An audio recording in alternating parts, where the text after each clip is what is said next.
A cruise ship with nearly 300 passengers and crew was ordered quarantined in the Caribbean port of St. Lucia after a case of measles was confirmed on board, island health officials said Wednesday. One crew member has a confirmed case. Authorities said they've been working in close consultation with the Pan American Health Organization and the Caribbean Public Health Agency. The ship was quarantined since Monday. This article date was May 1. I don't know if they're still out there, but it turns out that the ship is associated with Scientology. So apparently this was some kind of Scientology cruise. And, you know, just fun times, fun anti-vax stories, right? End up on a ship full of people stuck out at sea because no one wants to let you land. Yeah. For spreading a vaccine-preventable disease. And by the way, the vaccine has been around since the, 1960s? Yeah. No one has died from it. It does not cause autism. It's extremely well tested. It's a live attenuated virus, which means that the virus can't survive outside of a pretty narrow, range of temperatures and environments. So, well, they reached out to the Scientologists, I guess, for a statement, and a Scientology spokesperson could not be immediately reached for comment. So we have no response. We got nothing to say here. So you mean the Scientologists have something in common with some other, weird anti-scientific groups out there? Oh, it ends on a even scarier note. Southern California health officials have asked fans of blockbuster movie Avengers Endgame to check their ticket stubs. Yeah. That's because a California woman in her 20s with a confirmed case of measles went to see the superhero movie at the AMC in Fullerton. Anyone who was at the theater between 11 p.m. Thursday to 4 a.m. on Friday is urged to get a screening. Now, to be fair to some of these folks, you can be walking around with it and think that you're sick but not badly sick. I did hear at least one case where somebody had it and they got on a plane, but they didn't realize they had measles. Right. But still, it would be good if you did things to not get measles. Right? Yeah, especially since there's a really safe, effective vaccine out there.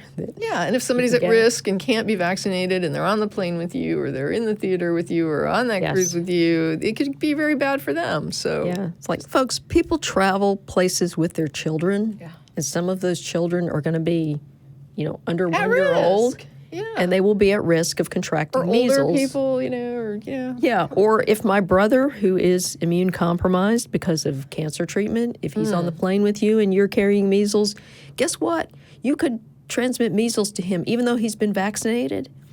And the thing about measles, I was going to say the cool thing, it's kind of cool in a scientific sense, but it's really devastating for humans, is that measles, in particular, wipes out your immune system's memory of having been immune to other diseases. So if you had chicken pox as a kid and mumps, and now you get measles as an adult, your body might forget that it's ever had chicken pox and mumps. Oh, and you'll I get those remember. again. We talked about this on a past episode. I remember being frightened then, just like I am now, because that's scary stuff. Yeah. And so what they noticed was that when measles vaccine was released in communities all over the world, they noticed that childhood mortality from all diseases plummeted. And it's because the measles has a really strange, unique effect on people's immune system. It's not a benign childhood disease. You can die from the measles itself, or you could die from another infection that comes after the fact. Yeah, and isn't that the thing with shingles? Yeah, shingles is chicken pox. Which is horrible. I mean, I knew somebody that had that, and that was completely awful. Yeah. And there are people who are saying that you get shingles from getting chickenpox vaccine. That is incorrect. If you get the chickenpox vaccine, you will not get shingles, because shingles is actually the chickenpox virus that lies dormant in the base of your spine and gets reactivated later in life. So if you've never had chickenpox... Okay, so it's chickenpox that does shingles, not measles. See, not measles. I learned something, or was reminded of something, because I'm pretty sure I knew this at one time, but I've forgotten. So it's good to get the refresher. And I mean, I was in a thread commenting with some anti-vaxxers a couple weeks ago. One of them said something that it is so absurd, and it reminds me of just, last episode we talked to someone from the Texas Freedom Network, and they're active in, science curriculum and things like that, and preventing anti-scientific views from making it into the mainstream. And it's so important because one of the things that happens when people go to Google University to get their education about stuff like vaccinations is they make statements like this. This guy was claiming that when you get a vaccination that you will shed the virus. So that was one of the theories, this viral shedding from the MMR. Okay, so the measles vaccine does not shed. It's theoretically possible, but there's literally no evidence that this has ever happened. And even if it did shed, it can't cause disease because, again, it's an attenuated virus, so at most it's going to cause immunity to measles if somebody's going to shed it. But someone popped up and said, well, you shouldn't get your kid the DTaP vaccination, the one for diphtheria, tetanus, and pertussis, because people have gotten pertussis from viral shedding from that vaccine. Because so, first of all, that's a killed virus vaccine. So there's literally no, or it's not even actually a viral vaccine. Okay, it uses diphtheria toxoid, tetanus toxoid, and an acellular pertussis, which means there are not even any whole cells of pertussis in the vaccine. It's just parts of the coating, and it's not even a virus. It's a bacterium. Oh, man. So, there's nothing to shed. So you cannot get pertussis from the vaccine. And it doesn't shed a virus because it's not a virus. So if you're shedding a virus from the DTaP, it's not anything in that vaccine. It's so funny, though, because it's like all conspiracy theories, right, where you say, like you're talking and I'm sitting here thinking, okay, and the takeaway from this is that if you want to understand vaccines, ask a medical professional. Yes. And yet, that's part of the conspiracy, right? Is right. That they're all in on it, too, and they're out to kill us. Yeah, because it buys their Mercedes. And it's when you basically make the experts in a field, people who are who have studied this and who understand it the best and who have, devoted their lives to this information, when you make them part of the people you can't go to, it's like, well, then, like you said, Google University, right? I mean, where are you getting your information? And I think about this in terms of, for example, when people are talking about, the mainstream media, right? And I'm like, okay, so if you don't want to go to a large outlet with a robust fact-checking department and a really good, then where are you getting your news? Because it doesn't get better as it gets smaller. As the organizations get smaller and smaller, they literally lose access to things like fact-checking and things like, copyright and legal to make sure that what they're publishing is, up to par as far as, is this slander, is this libel, is this well-founded? They're going to have the best sources. They're going to have, way more vetting potential. And when you start cutting them out of the equation and saying, well, they can't be trusted, then you're heading toward Alex Jones and InfoWars, right? I mean, this is where you're going. And there's this claim that the reason, doctors and pharmaceutical companies are promoting vaccines is because they're making billions of dollars off of this. There's not a lot of money in vaccines. That's one of the reasons we created the Vaccine Injury Compensation Court, because if you don't protect vaccine manufacturers from litigation, especially from sometimes dubious claims, then there's no financial incentive for them to make the vaccines, which we need to protect public health. And there's not a lot of money in it. There's just no profit margin in vaccines. So in order to convince pharmaceutical companies to continue manufacturing vaccines, the U.S. government created the Vaccine Injury Compensation Court, which operates under a very loose definition of injury. And all you have to do to prevail in that court is basically articulate a plausible mechanism by which the vaccine could have caused an injury. You don't actually have to provide proof that it was the vaccine that produced whatever negative outcome. So, it's basically designed to take care of people who can articulate just a plausible mechanism for injury. And so it's a very, very low standard. But anti-vaxxers cite this as proof that vaccines cause all these injuries. Yeah, and let me just say, it's like I understand that when the government basically, wants to encourage people to do something, right? And it isn't, it's not minor for a government to say, you have to vaccinate your kid, or this is a requirement, or it is really, because you are making people do something, and as minor as it might be, there is risk involved, and so this is a thing where I do think we have to take seriously, real claims of harm. If there's a legit claim of harm, if somebody gets harmed from this, if somebody has it administered incorrectly, if there's something wrong with a batch, if there's, if anything goes wrong, if the kid has a bad reaction to it, it's like when you're basically telling people they have to do it, you do have to own.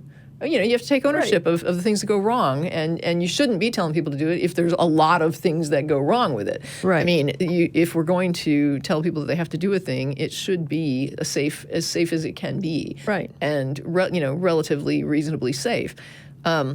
And so I don't have any problem with that, and I do understand that we are imposing on people with this, and I get it. But this is a public. There's a reason. There's a history to why we went this route, and it's that it really wasn't pretty, and people had a lot of horrible illnesses, and children were suffering, and people were dying, and people were being, losing loss of limbs, and put into iron lungs, and this is it's not pretty what these things could do to people. Right. And probably people are saying, why is this something we're talking about on Godless Bitches?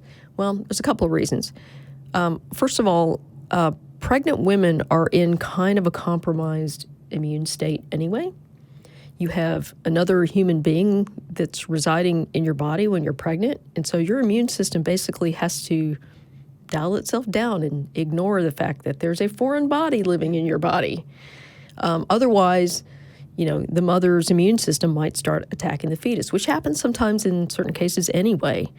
But basically, you're going to have fetal cells circulating in the mother's body, and those actually will remain in her body for her lifetime. But essentially, her immune system dials down, which makes her susceptible to things like influenza. So this is something that disproportionately affects women, particularly pregnant women, because pregnant women, again, are very susceptible to influenza, and because they're already in sort of this compromised immune situation, there's an opportunity for other infections to take hold, and it could compromise her health. And the other thing is that prenatal infection with certain diseases is associated with negative outcomes for the children. For development, yeah. Yeah. So, we've had the MMR around for so long that people have forgotten that there's a whole generation of babies who were exposed prenatally to rubella. Yeah, it can leave you deaf. It can leave, it's like these are, and I'm not, it's like, I don't want to say this, like, I know there are people,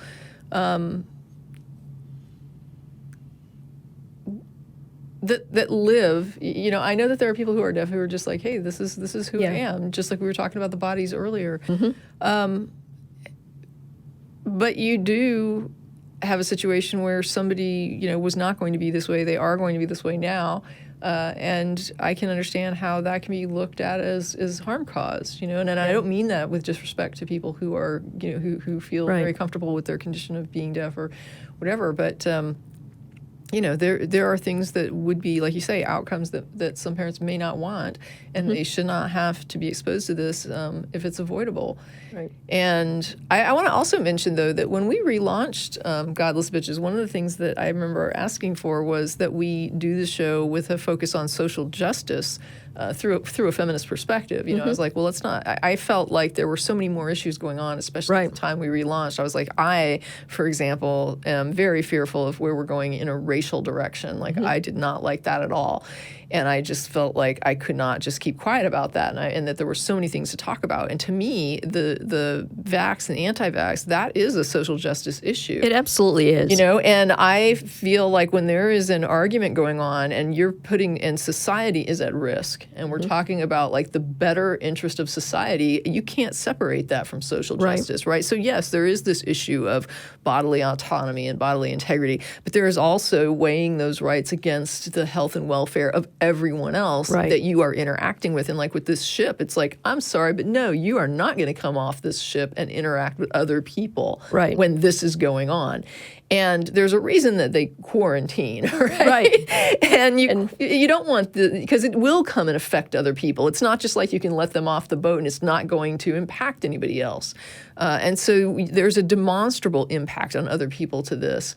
Right. And this is why, to me, this is an issue about social justice. Well, yeah, and it's like, you know, if an adult walks in and says, look, I don't really believe in tetanus shots and I'm not going to have one, I'd be like, fine, whatever. I can't get tetanus from you.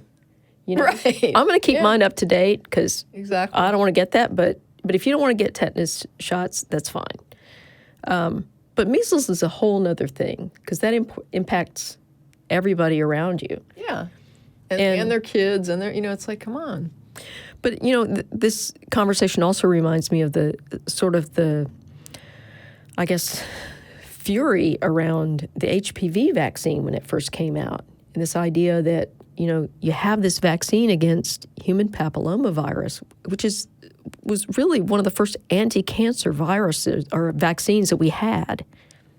And people were saying, oh, but you're going to encourage sexual behavior in young women. It's like, no, we're going to make it safer. Yeah, we're going to discourage contraction of a virus that can later lead to cancer in these young people. And so now there's strong evidence that the vaccination, this is a UK study that was published recently, that basically the vaccination has pretty much eliminated cervical, or like precancerous conditions in young women.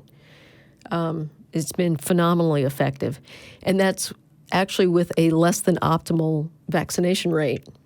So, you know, once they get the vaccination rates up to where they want them to be, we could basically be on the brink of completely eliminating almost all cases of cervical cancer, which is just a phenomenal thing.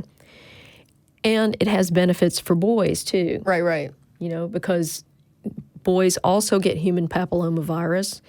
And in fact, my eye doctor from several years actually died from, he actually had, he developed throat cancer, and it was an HPV-related throat cancer. Wow. He actually survived the chemo. One of the side effects of chemo is a risk of blood clots and heart attacks. Oh, he actually died of a heart attack following the chemo. Wow, that's a chain of events. But his message while he was going through chemo was, get your son vaccinated. You don't ever want anybody to go through this. So this is a vaccination that's available to both boys and girls before they become sexually active, but you can also vaccinate later. And, you know, you should get it. You know, it's... Yeah, why not? I mean, it's not dangerous, and everybody benefits from it.